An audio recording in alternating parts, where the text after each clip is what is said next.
গোপালগঞ্জের সাবেক আইজিপি বেনজিরের ৬২১ বিঘা জমির উপর গড়া সাভানা ইকো পার্কটি প্রায় পুরোটাই নিজস্ব অর্থায়নে তৈরি। স্ত্রীর নামে বিশাল ইকো পার্কটি তৈরিতে সোনালী ব্যাংক মতিঝিল শাখা থেকে ঋণ নেওয়া হয় ৪,১৯,০০,০০০ টাকা, যার মধ্যে ৩ কোটি টাকার বেশি পরিশোধিত।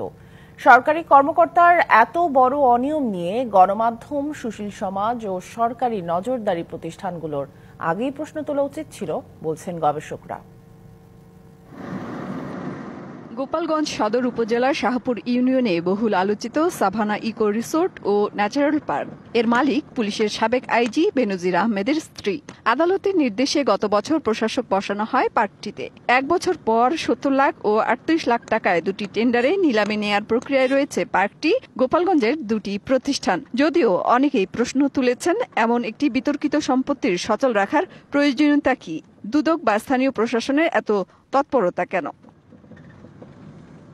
তবে পলাতক থাকলেও বেনজির আহমেদ আড়াল থেকে নিজস্ব কর্মী বাহিনী দিয়ে রিসোর্টটি পরিচালনা করছেন এমন অভিযোগ রয়েছে। হ্যাঁ, বেনজির স্যারের আমল থেকেই কাজ করতেছি। যেমন আমি আইটি ম্যানেজার, আইটি ডিপার্টমেন্ট নিয়েই কাজ করতেছি। আমার ডিপার্টমেন্ট হচ্ছে আইটি। রিসোর্টটি তৈরির জন্য স্ত্রী জিসান মির্জার নামে ২০২১ সালের ২৩ মার্চ সোনালী ব্যাংকের মতিঝিল শাখা থেকে ৪,১৯,০০,০০০ টাকা ঋণ নেন বেনজির আহমেদ।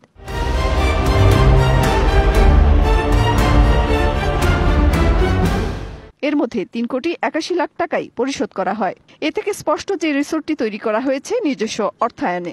এগুলো দেখবার জন্য প্রত্যেকটি জায়গার জন্য কিন্তু এক একটা করে প্রতিষ্ঠান রয়েছে এবং সেখানে এই জিনিসগুলো দেখভাল করার দায়িত্ব তাদের।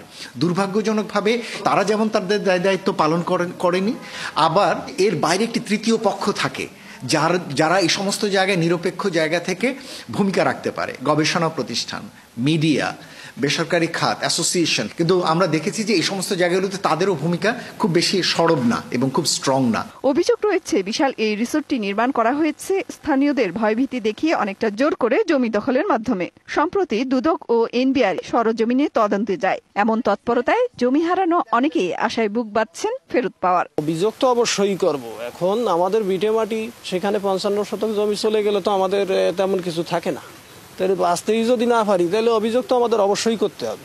রিসোর্টে নির্ধারিত ফি দিয়ে ঢুকতে পারেন দর্শনার্থীরা। সতর্ক বার্তা টানিয়ে রাখা হয়েছে প্রবেশ পথে।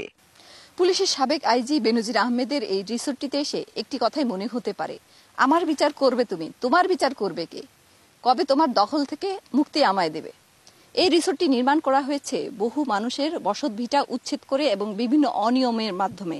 এমন অভিযোগ রয়েছে, যেসবের বিষয়ে সরকারের বিভিন্ন দপ্তর তদন্ত করছে। এখন প্রশ্ন হচ্ছে, এসব তদন্তের শেষ কোথায় এবং বাস্তুহারা সেসব মানুষ ফিরে পাবে কি তাদের বসত ভিটা? Meher Moni, DBC news, Savanna eco park, Gopalganj.